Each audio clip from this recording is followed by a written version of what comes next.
Live from the campus of Penn State University, this is PSN News. It's Monday, November 11th. We have all you need to know about a new Penn State building development project, as well as more on a union rally held by Penn State graduate students. We also have more on the wildfires on both coasts, along with weather, sports, entertainment, and an interview. Stay tuned.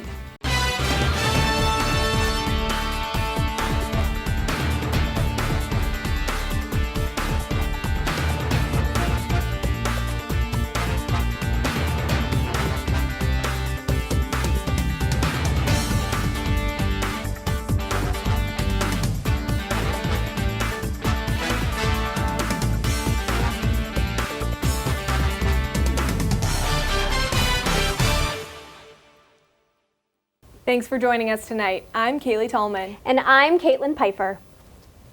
Centre County saw a record-breaking voter turnout for the 2024 general election, with a voter turnout rate of 73.12%. StateCollege.com reports that over 80,000 of the 109,000 registered voters cast their ballots. This marks the county's highest turnout in over 2 decades. This year's turnout surpassed the 2004 election's turnout rate of 75.9%. Final election results remain unofficial as canvassing continues for provisional, military, and mail-in ballots with potential deficiencies. Kamala Harris still holds a slight lead in the county. If Harris wins Centre County, it would mark the 5th consecutive Democratic candidate win in Centre County. Penn State University trustees approved a $96 million classroom development on the University Park campus. The project aims to accommodate expected first-year enrollment growth over the next couple years. The new building will be located near the Forest Resources and Business buildings by East Residence Halls. The building will include large lecture halls and general-purpose classrooms. It will be available to all colleges at University Park, and funding for the project will come from educational and general funds and borrowing. The Coalition of Graduate Employees at Penn State rallied outside of Old Maid on Thursday. They announced that 50% of graduate students have signed a petition to join the United Auto Workers Union to fight for better working conditions. Nearly 200 supporters chanted, held signs supporting unionization, and called for equal rights for international workers. Graduate student Joseph Heimerl spoke about the need for stable work environments, noting the vulnerability of international students. The State College Area School District is considering a second external review in the past month. The county is currently reviewing mental health policies in response to the death of a Park Forest Middle School student. The school board will next consider a review focused on bullying. The second review was discussed on Monday night in the board's meeting 6 months after 14-year-old Abby Smith died by suicide. There were rumors of bullying in the school district in the weeks following her death. They will next meet on November 18th to decide on the external review. What can students expect outside this week? Student meteorologist Matthew Howard is live in the studio with this week's forecast. Matthew? Thank you, Cailey. We've had above average temperatures even over the weekend, and we're still seeing above average temperatures right now. We actually just had our first more considerable rainfall just yesterday. Right behind me here at Beaver Stadium, plenty of cloud cover. Actually, let's say of our Penn State whiteout game actually Saturday night. Temperatures right now in the upper 50s for State College. And our highs today, 59 in State College. And we had upper 50s, even near 60 for some parts of the region. This is actually still above average for this time of year, but it's surely feeling a little bit cooler than it has been. And even taking it to our current temperatures right now, we still have 57 degrees at State College, but a little cooler as we go a little bit north and west. 50 degrees, and we are going to actually see a cold front approach to the region tonight and bring some cooler air. Cold front actually more defined to our north and west. Temperatures out in the 40s, out in even Chicago area. We have some showers just to the north of us. We may see a few showers in our northern counties and maybe even a few making it down to State College, but will be very light and not very widespread at all. But if we zoom out just a little bit more, we have a high pressure system actually dominant over the Midwest, and that will bring plenty of sunshine to our neck of the woods, and it'll be a little bit cooler, but that sunshine will hang on. Going into tonight, though, we'll start to see those temperatures drop, but we're still above average, and we have those temperatures getting into the low 40s, but we're going to be hanging on to some clouds as we get throughout the rest of the night and even into the morning. future weather for tonight, we have temperatures getting down even near 40 degrees, hanging on to some of those clouds. The winds will shift from the northwest, and we will get some cooler air working the way into the region. But we will finally see some more sunshine for tomorrow, and we'll see those temperatures getting near average. Temperatures possibly getting into the mid to upper 40s, but our first notable cool down, especially for tomorrow night, we'll see temperatures back down into the mid 20s, which is going to be the coolest night of the season, and even some clouds as we get towards Wednesday night and seeing out ahead of our approaching next system. We see a low pressure system out to the Midwest, and that will bring in some showers out to that neck of the woods. But as it moves a little bit more east, you'll start to see it can weaken just a little bit, but we'll still see some showery conditions, especially later on Thursday. But it will be quite chilly, and we'll see the only temperatures getting into the low to mid 40s. 6 to 10 day outlook, we have those temperatures well above average. We'll see average conditions for this week, but going into the weekend and next week, those temperatures will be above average for this time of year. And for tonight, those temperatures will get down into the low 40s, and we'll see some gusty conditions at times and mostly cloudy skies. And much of the case for tomorrow, but those temperatures aren't going to warm up really a whole lot. We're going to see more conditions a little bit more typical of November. Temperatures getting into the upper 40s, a little bit breezy at times as well. And here's your 7-day forecast. We'll start seeing more November-like weather, especially as we get into tomorrow once that cold front moves through the region. But we will see plenty of sunshine, and even into Thursday, we are going to see our chance of showers, but it will remain quite chilly, and we'll see an approaching warm front into the region, and we'll see those temperatures get back up into the 50s and back above average for the weekend, but really no significant rain for the near future. Cailey, back to you. Thanks, Matthew. For many Penn State students, it was their first opportunity to vote in a presidential election. State College offered some events for students to commemorate the election. Scylla Guler has details on an event held in the Hub. Scylla? Thanks, Cailey. Last week, I had the chance to attend the Election Day celebration hosted by Pi Sigma Alpha, a college honor society for students majoring in political science and international affairs. Let's take a look. On November 5th, Election Day, I had the opportunity to attend an Election Day celebration hosted by Pi Sigma Alpha in the Lion Lounge. I'm Scylla Guler for Penn State Network News, and taking place behind me is the Election Day celebration. Everyone here has gathered today for free food, music, games, socializing, and coloring, and even more, just to celebrate such an important day in America's history. My name is Fiore. I'm the Vice President of Pi Sigma Alpha, the National Political Science Honor Society here at Penn State. We planned this event because the Liberal Arts Association, or Liberal Arts College, they usually host an election night event for students. However, this year, with how contentious the election is, they were a little bit concerned about any possible violence or unrest around it. So we wanted to step in and take on that role as a nonpartisan political organization.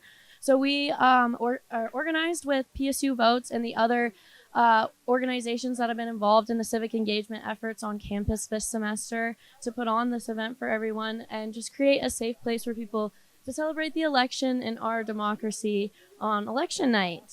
Along with activities and guest speakers, there were food, snacks, and drinks lined up on the table for students to enjoy. My name is Emmanuel Kraft. I'm the president of Pi Sigma Alpha, the Political Science Honor Society, and it's really great to see this event come together. We've spent a good amount of time now planning the event, really just trying to have a space where people can come to have some food, do some activities, and just be in a space together during the stressful time of the election. So it's great that people are here, and I'm really excited that we were able to get this together. To attend Pi Sigma Alpha's future events, keep an eye on their Instagram at Pi Sigma Alpha PSU. Now, Annika Wagner will bring us the latest in sports. Annika? Thank you, Scylla. I'm Annika Wagner with your sports update. The Penn State football team beat Washington in dominating fashion this past Saturday at the official whiteout game. The Nittany Lions defeated the Huskies 35-6 to move to 8-1 on the season. Penn State opened the game hot and rode that momentum throughout the night. The Nittany Lions went 4 for 4 in the red zone in the first half and shut out the Huskies offense to go into the third quarter leading 28-0. Washington could only tally 6 points on the game, and Penn State sailed to the easy victory. The Nittany Lions now rank number 4 in the AP polls. They look forward to their next match this Saturday away against Purdue. The Penn State women's volleyball team saw their 15-game winning streak snap this past Saturday as they were swept by Wisconsin 3-0. The number 7 ranked Badgers upset the number 3 ranked Nittany Lions with a dominant performance. Wisconsin hit a clip of .465 on the night, while Penn State hit .177. The Badgers totaled 50 kills and 11 blocks, while the Nittany Lions totaled 36 kills and 0 blocks. The match caused the Nittany Lions to drop to 23-2 overall and 13-1 in conference play. Penn State hopes to bounce back this weekend at home versus Illinois. The Lions bested the Texans in entertaining fashion this past Sunday, 26-23. The 6-3 Houston Texans hosted the 7-1 Detroit Lions this week for Sunday Night Football. The game had no shortage of theatrics, with the Lions winning the game with a 52-yard walk-off field goal by kicker Jake Bates. The battle was a back-and-forth contest. Going into halftime, the Texans had a commanding lead of 23-7, but the Lions were able to come back for the win. Looking forward in the National Football League, Monday Night Football will head to the City of Angels as the 4-4 Los Angeles Rams play host to the 2-6 Miami Dolphins. That's all for your sports update. After the break, Landon Clarkin has the latest in the world of entertainment. Stay tuned.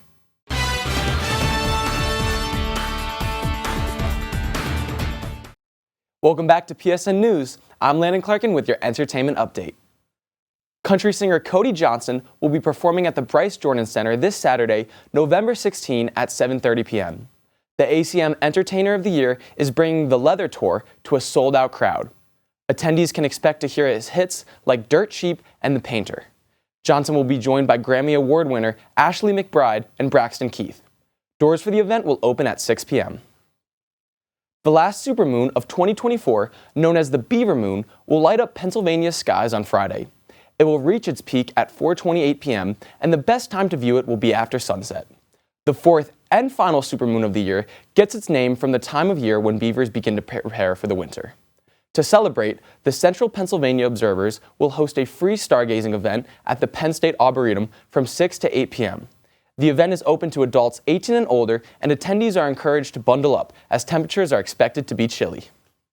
Harlan Pena has more details about small businesses and collaborations in State College. Harlan? Thanks, Landon. Not only was it whiteout, but Penn State got a blast from the past last weekend that left students with new addition to their wardrobe. Let's take a look. Local small vintage businesses made their way to State College for their annual pop-up sale. 6 different vendors partnered with the Maxon to bring fresh designs to the community. Bins and clothing racks were everywhere, giving the students a wide variety to choose from. I'm a Penn State alum, so we come back for the community, do different events like this. We feature upcycled vendors as well as vintage clothing. The sale started at 11, but people started lining up at 8 a.m. hours before it started to be the first to get their hands on these designs. To me, it's crazy to me that people line up and even want to come to our events. The support is just amazing. At this pop-up alone, over 1,000 pieces were for sale. Yes, the clothes are fashionable, but this pop-up provided secondhand clothing new homes. Some of it's donated, we thrift a lot of it, and it's good for the community, and it's great for the environment too, so just love doing it. Yes, this is a fun event with a DJ and good vibes, but it's all about sustainability when it comes to thrifting. They're pushing for eco-friendly, so our whole mission is to be able to promote sustainable fashion, and it's awesome, you know, we have the hip designs, the old school look. There are many shops downtown with Penn State merch, but the students appreciated this pop-up to get a hold of more unique pieces. This year, and I think that the vintage community at Penn State is just going to keep on growing and growing, and I'm excited to see where it goes and to be a part of it. The Maxon and business owners want to thank everyone for coming out and supporting. I can't wait to see those vintage styles around campus, and I know the students are looking forward to this pop-up again next year. Back to you, Landon. Thanks, Harlan. 3 individuals have been arrested in connection to the death of former One Direction singer Liam Payne, who tragically fell from a hotel balcony on October 16th. One individual is being charged with leaving Payne in a vulnerable state. The 2 others, including a hotel employee, are accused of supplying him with narcotics. Authorities believe that their neglect and involvement with drugs played a role in the tragic event, but there is no evidence to suggest that they were directly responsible for causing his death. This investigation is still ongoing. That's all for your entertainment update. Coming up next, interview anchor Cassie Vaselas will be speaking with Jason Agnoli, an instructor for COM 197. Stay tuned.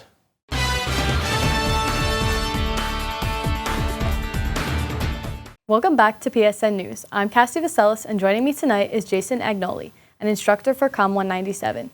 Thank you so much for coming in today, Jason. So we're going to kind of get the basics out of the way. So what are your year, major, and involvement at Penn State? Yeah, so I'm already a fourth-year student. Can't believe it myself, senior, graduating in May. I'm a marketing major, economics minor. So in the business school, a little bit liberal arts with economics minor. And I'm also involved in the sports business club. I'm the vice president there. Every week we bring in professionals from the sports industry, talk about their job, what they do, cover everything from teams to physios to trainers to salespeople, cover a lot of different stuff. And then, of course, cover a Formula One podcast. I'm a co-host with a few other of my friends, Lights Out Latest. So we cover everything about Formula One. And then the class, too, with students teaching students, where I teach about Formula One. Yeah, so you talked about the class. Can you kind of give a description of what you teach in there? Yeah, so it covers every single aspect of Formula One. It's engineering, history, media, finances, and Formula One is so unique and complex because of two things. One, it's an engineering sport where you're actually able to build your own car and develop it throughout the season and make it better, make improvements to it. You don't see equipment being improved during the season like in football. You can't make a better ball, it's just the ball. But in Formula One, you can make a better car. And the other side of it is Formula One's a public company. So you know all the finances, you know all the inside out of it. So there's already so much information about Formula One. And to be able to take all that and as a fan and now a teacher, teach that to other students has been an incredible experience. Yeah, that sounds awesome. So you talked about it being in the Students Teaching Students program. So what exactly is that program? So Students Teaching Students was founded in 2020, so right after the pandemic, and it's a program where students can apply to teach their own course. So the process would look like, first you'd do a proposal, hey, what subject do you want to teach? Then you'd fill out a formal application. You'd have to find a faculty member to back you up, since as a student you can't list your own course, online path for students. But once you find a faculty member to back you up, you come up with the syllabus, you come up with the lesson plans, you come up with the assignments, projects, everything you plan to teach. And then that goes to Students Teaching Students, which is a student org. And then if they approve it, then you go ahead into learning how to teach and marketing the course. So the course gets marketed after approval, and then after it's marketed to students so they can enroll, you go to the Schreier's Teaching Center for Schreier's Center for Teaching Excellence, where teachers learn how to teach. And then after going through this huge, big process, you finally get to teach your own course. Right. So it seems like you have a lot of other commitments. Like you said, you're in the podcast, you're in the executive board. So how do you balance all of those commitments while teaching the class? There's a lot of things I'm involved in, and thankfully now I'm a part-time student. I was able to come in summer semester, get some stuff forward with that, and then come in with some AP credit, dual enrollment credit out of high school.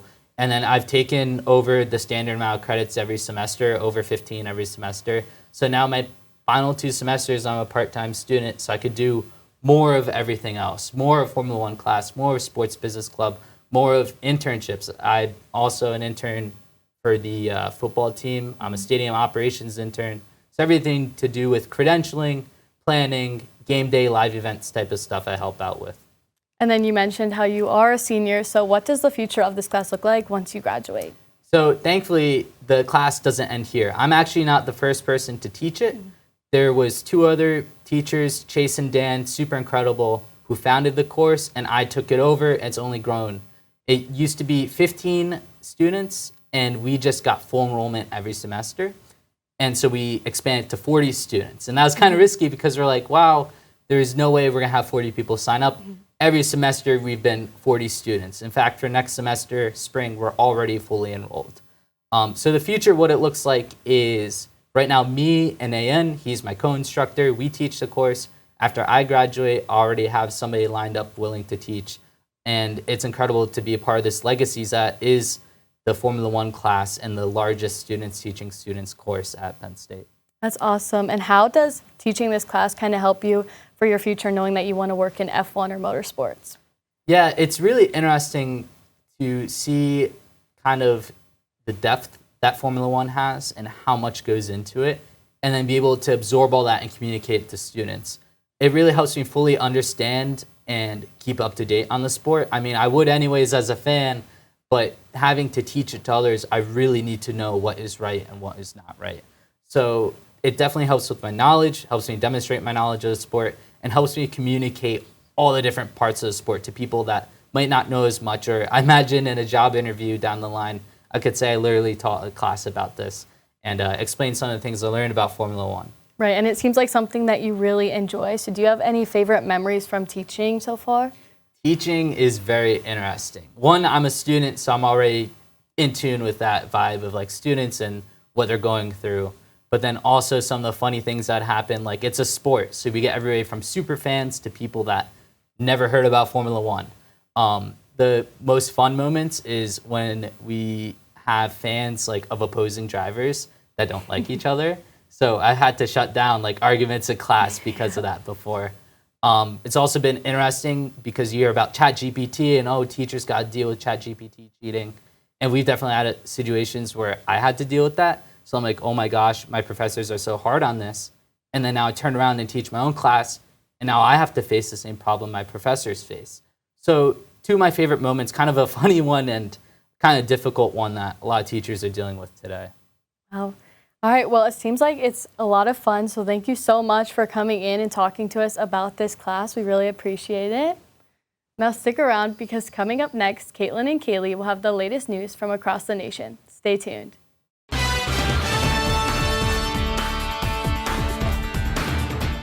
The judge in Donald Trump's 2020 election interference case has canceled all remaining court deadlines while prosecutors reassess the case following Trump's presidential election win. Special counsel Jack Smith, who charged Trump last year with attempting to overturn the 2020 election and hoarding classified documents, is now considering how to proceed. Justice Department policy currently prohibits prosecuting a sitting president. U.S. District Judge Tanya Chutkan ordered prosecutors to submit their plan for the case by December 2nd. Trump has denounced the cases as politically motivated and said he would dismiss Smith once in office. The Justice Department is bringing criminal charges to a man in an alleged Iranian murder-for-hire plot to kill Donald Trump. The man claims to have been tasked by a government official with planning the assassination before last week's election. Investigators were informed about the plan by Farhad Shakari, an accused Iranian government asset who spent time in American prisons for robbery. Iran's foreign minister rejected the report and said it was a plot to make U.S. and Iran relations more complicated. Trump spokesman Stephen Chung said Trump was aware of the plot. Democrats retained control of the Pennsylvania House of Representatives on Friday, securing a slim 102 to 101 majority after incumbent Representative Frank Burns won in the Johnstown area district. Burns' victory, the last Pennsylvania House race to be called, ensures Democrats maintain the speakership and set the voting agenda in the chamber. Republicans had hoped to regain the majority after 2 years in the minority, but Burns' win dashed those plans. Firefighters are still battling nearly half a dozen blazes in New Jersey, where they say the conditions are the driest they've been in at least 120 years. The fires have blazed across 3,000 acres in New Jersey and New York. A lack of significant rainfall since August has contributed to the dry conditions, prompting the state to impose strict restrictions on outdoor fires. On the West Coast, firefighters in Southern California are battling to contain a wildfire that destroyed over 200 homes and businesses. The mountain fire has prompted thousands of evacuation orders. That concludes our show tonight at PSN News. Be sure to check us out on Twitter and Facebook at PSN News, on Instagram at Penn State Network News, and to subscribe to our YouTube channel at youtube.com/PSN News. Have a good night and stay safe, Penn State.